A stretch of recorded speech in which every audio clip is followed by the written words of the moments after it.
작년에 우리 국내 언론에서 러시아가 전쟁 상황 중이고 그걸 국제에서 제재를 받는데도 불구하고 의외로 뭐 경기가 좋다 이런 얘기가 나왔어요. 근데 이제 그거에 대해서 그게 완전히 틀린 말은 아닌데 굉장히 단편적인 얘기입니다. 그러니까 러시아 경제는 원래요 GDP 성장률이 그냥 들쭉날쭉해요. 왜냐하면 에너지 의존 국가라서 그래요. 이 군수 산업이 막 호황이 됐다가 이게 나중에 이게 2차 대전 이후에는 미국 같은 경우는 그 군수 산업이 민간 산업으로 전환이 되죠. 과연 러시아가 그럴 수 있겠냐는 거죠. 그만한 수요도 안 나오고 러시아에서 만든 걸 해외에 팔 수 있겠냐.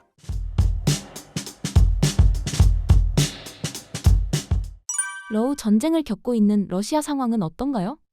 네, 제가 사실 뭐 군사 전문가가 아니어서 전황에 대해서는 전혀 모릅니다. 그거는 제가 말씀드릴 바는 아니고요. 경제 상황에 대해서 보면요. 작년에 우리 국내 언론에서 러시아가 전쟁 상황 중이고 그걸 국제에서 제재를 받는데도 불구하고 의외로 뭐 경기가 좋다 이런 얘기가 나왔어요. 근데 이제 그거에 대해서 사실 그게 완전히 틀린 말은 아닌데 굉장히 단편적인 얘기입니다. 그러니까 러시아 경제는 원래요 GDP 성장률이 그냥 들쭉날쭉해요. 왜냐하면 에너지 의존 국가라서 그래요. 석유 가격에 따라서 에너지 가격에 따라서 이게 GDP가 막 마이너스 10% 내려갔다가 갑자기 막 10% 상승했다가 이게 들쭉날쭉합니다. 러시아 이제 전쟁이 딱 나자마자 그때 이제 엄청나게 떨어졌었죠. 그 러시아 GDP가. 그래서 지금 이제 다시 막 상승을 해서 작년에도 보면은 뭐 보니까 2023년에 4.1%, 2024년에 또 4.1% 이런 식으로 다른 나라보다 굉장히 높은 성장률을 보였다고는 하면서 호황이라 그러는데 사실은 이게 2013년 수준을 회복한 겁니다. 그러니까 그동안 굉장히 들쭉날쭉했어요. 2020년에는 마이너스 2.7%, 2021년에 또 5.9% 쑥 올라갔죠. 2022년에는 마이너스 1.2% 이런 식으로 플러스 마이너스를 왔다 갔다 합니다. 그러니까 러시아 경제가 GDP 성장률만 가지고 평가하는 거는 조금 잘못됐는데 그러면 또 이제 제가 한번 또 러시아가 언제 한번 급락했는지 2014년에서 15년 사이에 이때 이제 유가가 배럴당 100달러에서 40달러대로 떨어지거든요. 그러면서 GDP가 이때 뭐 어마어마하게 확 떨어졌어요. 이런 시기도 있었고, 원래 이제 전쟁하고 관계없이도 이게 들쭉날쭉합니다. 근데 이 얘기를 하면은 어떤 사람들은 또 그 얘기를 해요. 아니, 서방에서 그렇게 제재를 하는데, 그래도 뭐 수출도 제대로 안 되고 할 텐데, 이거 어떻게 그러면은 석유값이 올라가도 자급을 하는 거지, 그걸 가지고 그 GDP 성장률이 어떻게 올라가느냐 그러는데, 실제로 서방 제재가 상당히 실패한 이유 중에 하나가 러시아 에너지를 중국과 인도에서 많이 사갔어요. 많이 사갔고, 그러니까 인도의 교역량이 특히 엄청나게 뛰었습니다. 그래서 얘기는 많이 사갔고, 그 다음에 또 하나는, 요거 이제 국내에서는 그렇게 많이 안 알려졌는데, 고스트 플릿이라는 게 있어요. 왜냐면 유령선이잖아요. 고스트 플릿. 그때기들. 이게 공해상에서 러시아 유조선이 와요. 그리고 다른 나라 유조선이 와서 그 석유를 섞어요. 받아가가지고 거기서 이제 뭐 현금으로 주는지 따로 나중에 주는지 뭐 선물로 하는지 현물로 하는지 그잘 모르겠지만 제가 받은 다음에 그걸 갖다가 두바이로 가져가서 두바이 석유를 51% 넣고 러시아 석유를 49% 넣어서 블렌딩을 해요. 위스키 블렌딩 하듯이. 자, 이렇게 해서 51%가 되면은 그건 두바이산이 됩니다. 이런 식으로 해가지고 이게 많이 팔려나갔고, 그래가지고 제재가 많이 실패를 할 수밖에 없는 게, 미국이 아무리 뭐 제재한다 그래도 인도나 중국 선박을 다 제재할 수는 없는 거거든요. 인도 선박들도 많이 한다 그러더라고요. 그리고 이제 중국계 자본들, 뭐 싱가포르나 이런 쪽에서도 많이 가고요. 그런 식으로 해서 이 두바이에서 주로 이제 그 블렌딩을 하고, 그 다음에 에너지하고 곡물이 자급되기 때문에 사실 이 불편함은 상당히 많아요. 그러니까 먹는 것도 종류가 제한될 수밖에 없고 생필품도 부족해질 수는 있어도 이걸 가지고서 사람들이 도저히 못 견디겠다까지 가는 건 아니죠. 당장 굶으면은 죽잖아요. 하지만 러시아는 죽지는 않는 거예요, 국민들이. 그리고 러시아 사람이 원래 잘 견딥니다. 정부에서 이렇게 시키면은 잘 견뎌요. 그 견디는 힘이 굉장히, 그러니까 상대가 딱 봤을 때 타이슨 같이 센 선수가 나왔어요. 웬만하면 쓰러져야 되는데 안 쓰러져요. 마저도. 그러니까 러시아가 약간 그런 체력이 엄청나게 강한 나라 중에 하나입니다. 그래서 지금 근데 그러면은 러시아가 굳건한 거 아니냐. 어찌 됐든 간에. 근데 꼭 그렇지만은 않습니다. 왜냐하면요. 일단은 인플레이션을 보면요. 러시아가 이제 여기도 인플레이션도 들쭉날쭉 굉장히 심합니다. 러시아 경제는 원래 이게 아까 에너지 의존 국가이기 때문에 굉장히 큰데 2017년에 3.7%, 2018년에 2.9%, 2019년에 4.5%, 2020년에 3.4%, 이 정도로 왔다 갔다 해요. 정상적인데, 이게 2021년에는 6.7%에서 전쟁이 터지고 나서 이제 2022년 가면요. 그 영향이 나타나기 시작한 게 13.7%. 엄청나게 뛰었죠. 그 다음에 또 2013년에는 5.9%로 조금 안정되는 듯 했다가 2024년에 9.5%. 그러니까 우리나라는 이제 물가 상승률이 한 3, 4%만 돼도 높다 그러는데 러시아는 지금 뭐 13%, 10% 이런 식으로 굉장히 높은 거예요.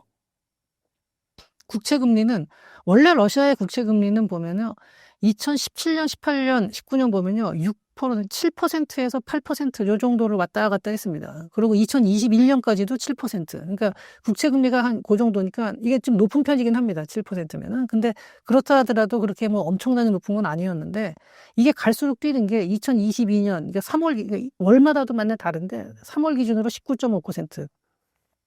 2023년에 좀 내려왔어요. 이제 12%. 근데 2024년, 이것도 4월 기준인데 15.2%.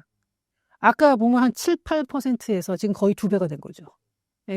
이거는 뭐냐면 그만큼 국채를 많이 발행하고 있다는 거예요. 그러니까 러시아도 돈이 부족해진다는 거예요. 그러니까 아까 인플레이션 올라갔고 국채 금리가 이렇게 뛰었다는 거는 러시아도 다급하기 때문에 지금 군수물자 만드느냐고 돈을 갖다가 막 찍어내고 있다는 얘기예요. 이거 상당히 부담스러운 상황입니다, 러시아도. 그 다음에 금리를 보면요. 2020년에 4.25%였거든요.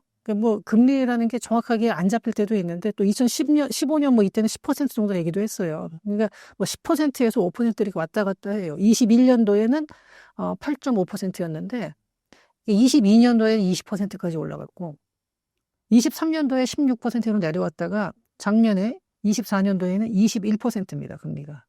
이게 러시아가 지금 GDP 성장률이 좀 올라갔다 하는 게 결국은 어디서 온 거냐면요. 군수물자 만드느냐고 찍어내는 정부의 부채로다가 군수 산업으로 지금 이런 호황이 나타난 겁니다. 임금이 많이 올라갔다 그러긴 해요. 실제로 물가 상승률 이상으로 실질 임금이 많이 올라간 것처럼 나오는데 이것도 불균형이 굉장히 심합니다. 그러니까 군수물자 생산 공장이 집중된 지역이 어디냐면 볼가 지역하고 우랄 산맥 지역이거든요. 그쪽에 임금이 엄청나게 뛰었어요. 인력 부족도 많고. 나머지 지역은 이렇게까지 안 올라갔습니다. 왜? 인력이 상당히 부족해요. 왜냐하면 전쟁하려고 나가기도 했죠. 이민자 추방했죠. 그러다 보니까 또 젊은 사람이 상당히 부족한 거예요. 그러니까 꼭 젊은 게 아니더라도 그 생산 인력이 상당히 부족한 거죠. 이러다 보니까 이게 올라갔는데, 아까 제가 금리를 얘기했잖아요. 지금 금리가 국채 금리가 막 15%, 12, 19% 이렇게 되는데, 지금 우리나라 국채 금리는 2%대고, 미국이 요새 엄청나게 뛰었다고 하는 게 4% 조금 넘죠. 그리고 통화량이 얼마나 증가했냐면, 지난 10년간 러시아는 3배 이상이 증가했는데, 이게 지난 10년도 아마 5년 내로, 이게 통계가 이렇게밖에 안 나오는데, 5년 내로 좁히면 더 올라갔을 거예요. 그러니까 그동안에 이렇게 쭉 그대로 있다가 한 이 3배라는 게 진짜로 5년 내에 이렇게 오른 거죠. 그러니까 우리나라하고 미국도 통화량이 많이 증가했는데 그래도 지난 10년간 2배인데 이게 완만하게 이게 쭉 올라가서 2배가 된 거고 러시아는 쭉 가다가 최근에 팍 뛴 거고요. 그런데 그 양 자체가 10년치를 보면 3배가 되는 거고요. 일본은 한 50%밖에 증가하지 않았습니다. 예. 그러니까 이게 지금 러시아가 상당히 겉으로 보기엔 멀쩡해 보이지만 속으로는 상당히 어려움이 계속 가중되고 있는 상황이라는 거죠. 실제로 또 군수 산업 이외에 나머지 산업들은 이미 생산이 위축되기 시작을 했어요. 왜냐면 전쟁 종료 후에 이제 이 군수 산업이 막 호황이 됐다가 이게 나중에 이게 2차 대전 이후에는 미국 같은 경우는 그 군수 산업이 민간 산업으로 이제 전환이 되죠. 그러니까 한 옷이라든지 먹는 거라든지 여러 가지 그러니까 비행기 같은 경우도 그 민간 비행기로 하고 자동차도 그렇고 이게 민간 산업으로 전기 제품 이런 것들이 전부 다 전환이 됐는데 과연 러시아가 그럴 수 있겠냐는 거죠. 그만한 수요도 안 나오고 러시아에서 만든 걸 해외에 팔 수 있겠냐.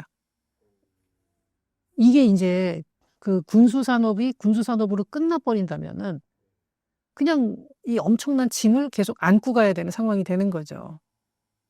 단기적으로 1, 2년 동안 경제 성장을 올리는 거는 통화량 풀면은 가능합니다. 근데 지금 러시아가 일부러 통화력을 푼 건 아니고 전쟁을 하니까 어쩔 수 없이 푼 건데 결국 군수 산업을 통한 경제 성장이라는 게 장기적인 지속성이 있느냐 여기에 대해서는 상당히 의문이 있는 거죠.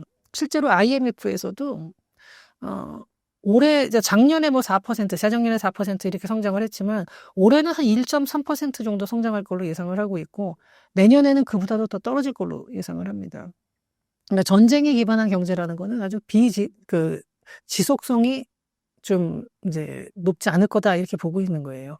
러시아 경제에 대해서 저도 이렇게 전쟁 난 이후에 해외 자료들을 많이 보게 됐어요. 근데 보면은 제일 많이 인용하는 게 뭐 여러 가지가 있는데 그중에 카네기 폴리티카라는 데가 미국에 있는 데인데 여기서 2024년 12월 달에 발표한 그 기고문에 보면은 러시아스 이코노믹 갬블, 그러니까 러시아에게 경제적 갬블이라는 거예요. 도박이라는 거죠.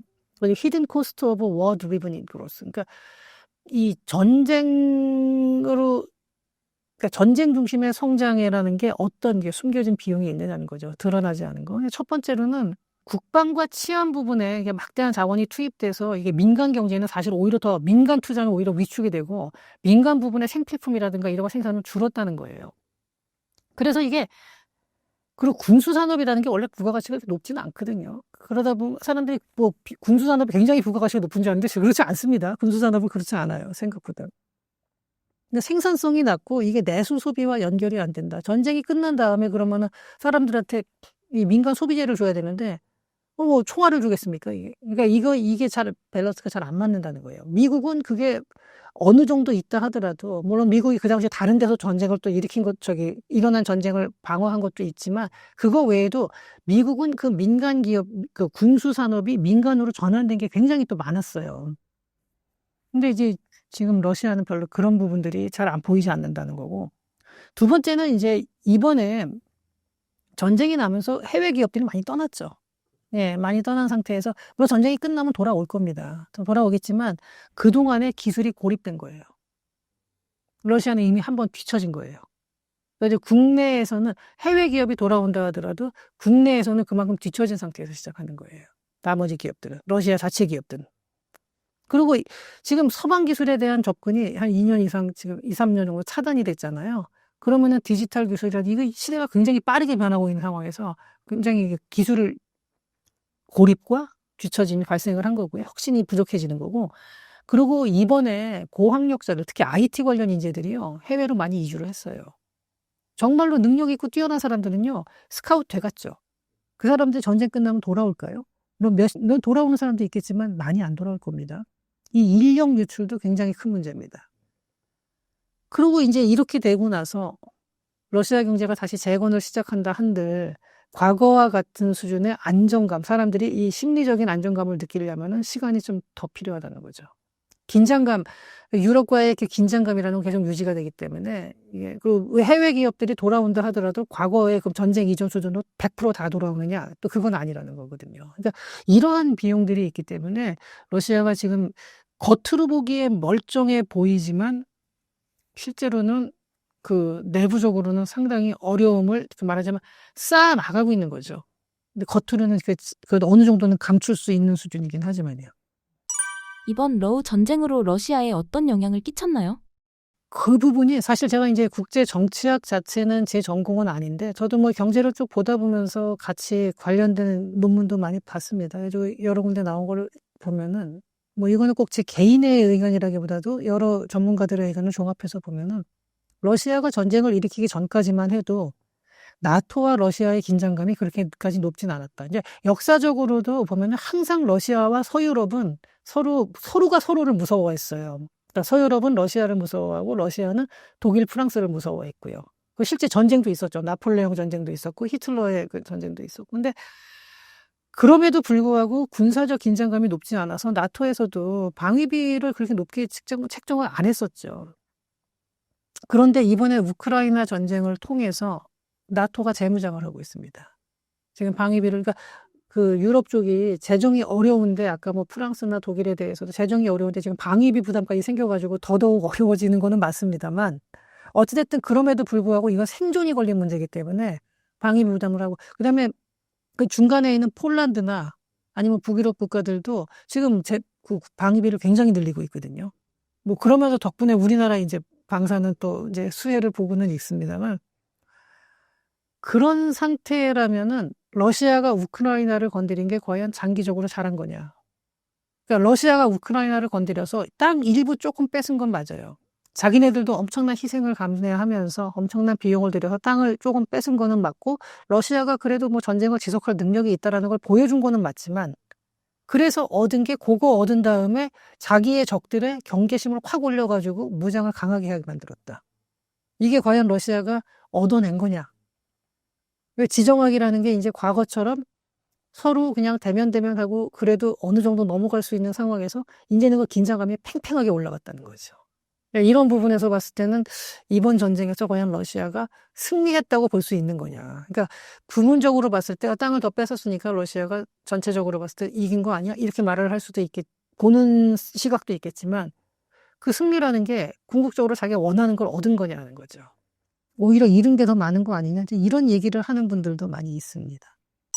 러시아의 카드 가치가 높아진 게 아니냐는 말은 어떻게 보시나요?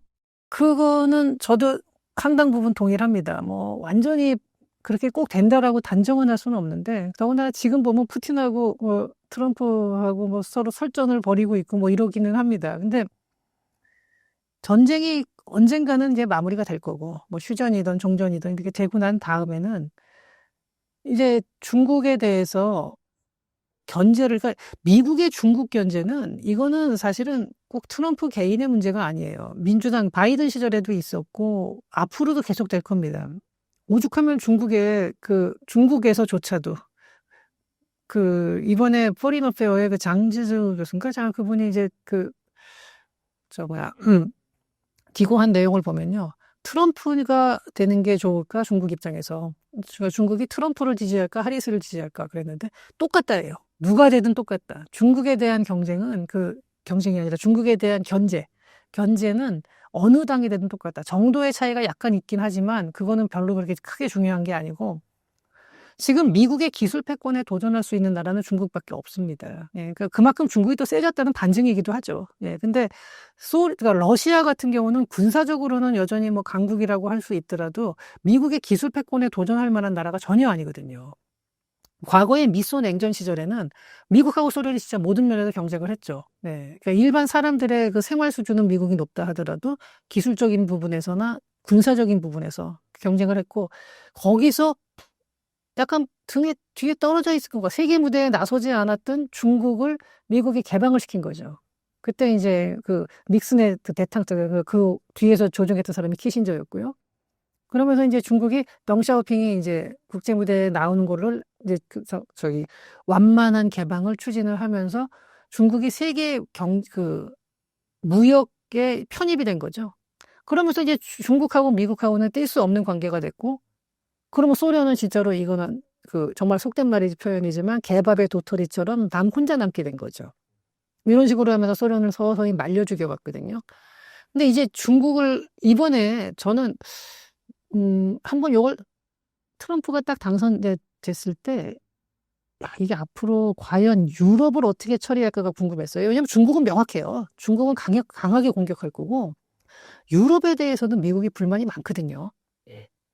어떤 부분이 많냐면은 우리가 이제 중국하고 미국하고 무역을 할 때 중국이 뭐 불공정 무역을 많이 한다 이런 얘기들 많이 하거든요. 뭐 예컨대 뭐 관세 문제도 그렇고 비관세 장벽도 그렇고 뭐 산업 스파이 같은 뭐 기술 탈취 문제도 있고 여러 가지 문제가 있어서 미국에서 중국에 대한 그런 경계심이 높다라는 건 알고 있지만 유럽에 대해서는 잘 모를 거예요. 근데 트럼프 1기 때 무역 대표부를 했던 라이트하이저가 쓴 자유무역이라는 착각이라는 환상인가 착각인가 그 책이 있는데 그거를 읽어보면은 중국하고 EU에 대해서 불평을 반반을 해놨어요. EU에 대해서도 엄청난 불만을 제기를 하는데 거기 써 있는 걸 쭉 보면요. EU에서도 관세 문제도 뭐 보조금 문제 그다음에 EU라는 걸 통째로 묶어서 하면서 비관세 장벽이 어마어마합니다. 미국에 대해서 농산물부터 시작해서 여러 가지 뭐 IT 관련된 쪽도 그렇고 비관세 장벽이 많고 그다음에 미국의 방위비 부담을 받으면서 자기네들은 그 돈 가지고 국내에서 복지 부담을 써요.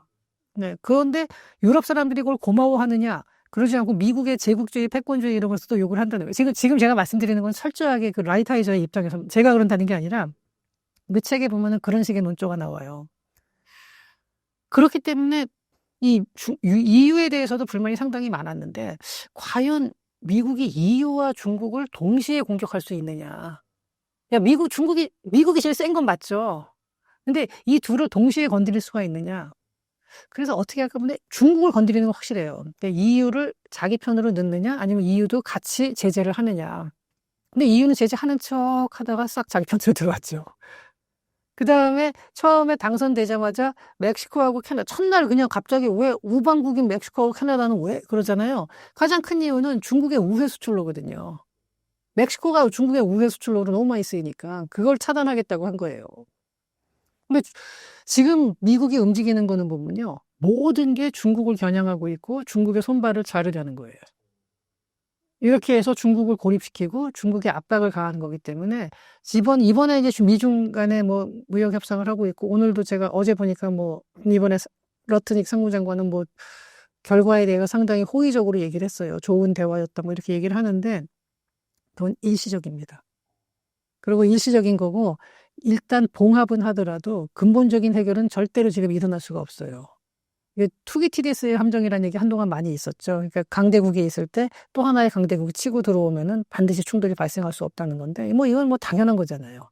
과거에 그 로마와 카르타고부터 시작해서 미소 냉전 뭐 이게 그동안 쭉 있어 왔는데 이게 실제 전쟁으로 가는 경우도 있고 실제로 그러니까 냉전이 아니라 진짜 정말로 열전으로 가는 경우도 있지만 미소처럼 냉전으로만 끝나는 경우도 있죠. 예, 그게 정말 그나마 다행인 거죠. 정상적인 충돌이 아니라. 그러니까 전면적인 충돌이 아니었으니까요. 자, 이런 상황에서 미국은 중국에 대한 견제는 계속할 거고, 이번에 무역 협상에서 중국이 히토류라는 어떤 초크 포인트를 이용해서 미국을 압박을 하고, 미국이 약간 물러서는 듯한 모습을 보인다고 해서, 아, 그러면은 역시 중국이 견디는 힘이 세구나. 그리고 미국은 내부 문제가 많잖아요. 내부에서 나오는 여러 가지 불만들을 잠재우면서 가야 되고 중국은 그럴 필요가 없는 거고 하니까 중국이 일단은 뭘 한다 그러면 견디는 힘이 세고 또 그래서 일시적으로는 중국이 협상에서 더 좋은 카드를 얻어낸 것처럼 보일 수 있지만 앞으로 4년 내내 갈 거고 4년이 아니라 그 다음에 민주당이 되든 트럼프 쪽의 공화당이 되든 누가 되든요.